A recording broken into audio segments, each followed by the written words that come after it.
Alright guys, I Gary ya daripada GCM Motor guys. Hari ini kita nak review Aprilia AS660 ABS yang sangat sporty dengan matching color dia yang sangat cun.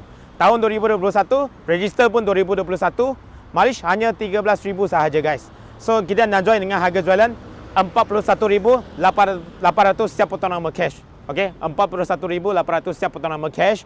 So kalau buat loan minimum deposit kosong, bulanan 700 lebih selama 7 tahun. Kemudian kalau buat credit card installment boleh up to 5 tahun zero interest. Boleh PM kita untuk dia punya TNC. Tapi janji korang ada credit card dengan limit kena cukup. Alright. So kalau nak join motor, kena trade motor pun boleh. Kalau nak penghantaran seluruh Malaysia termasuk Sabah Sarawak pun boleh diuruskan. Kemudian motor ni kita ada percuma warranty setahun bagi korang. Alright, TNC. Kemudian kita tengok apa yang datang dengan motor, dengan condition dia macam mana. Boleh kata condition, light new condition dengan color matching yang sangat-sangat sporty dengan cun. Alright, first korang boleh tengok daripada atas. Atas punya pump pun pakai Brembo. Okay, undergrip pun yang UPR punya. Okay, nombor frame pun dia bagi sekali, nombor cantik UPM. Middle block CNC. Warna matte lah, memang sangat lawa. Lampu LED.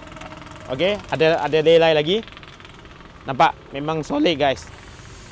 Alright. Lepas tu pakai USD fork adjustable kiri kanan. Ada fork slider dia dah pasang. Brembo punya kaliper kiri kanan.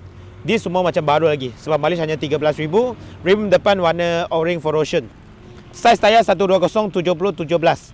Pakai Diablo Rosso 2 punya tayar. Okey, Diablo Corsa 2 punya tayar. Masih ada around, munga dia masih ada around 60%. Lepas tu fam slider dah ada. Okey, fam slider ada.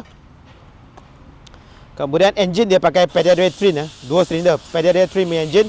Horsepower 105 HP. Top speed dalam 233 km/h. Pembijai semua adalah seat belakang. Tengok ekor dia memang sporty guys. Ini dia dah pasang apa tu, dia dah pasang ekor pendek. Lepas tu silinder semua dekat sini lah. Tayar belakang pakai Pirelli Diablo Rosso Corsa 2 juga. 1855/17. Masih ada around 70%. Okey, ada crash filter. Alright, kita tengok mode dia guys. Okay. So kita tengok mode dia, ada dynamic, ada individual, ada mouse lah. Okey, ada ini. Alright. Lepas tu mileage 13,000 saja guys. Lampu boleh auto. Okey, lampu pun boleh auto. Alright, kita start bagi korang dengar. Ada cruise control lagi motor ni.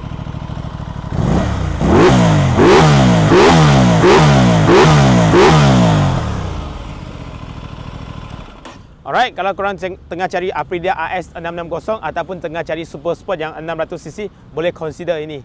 Tahun 2021, mileage hanya 13,000, kita nak offer harga jualan 41,800. So kalau buat loan minimum deposit 100 ataupun deposit kosong, bulanan 700 lebih 7 tahun.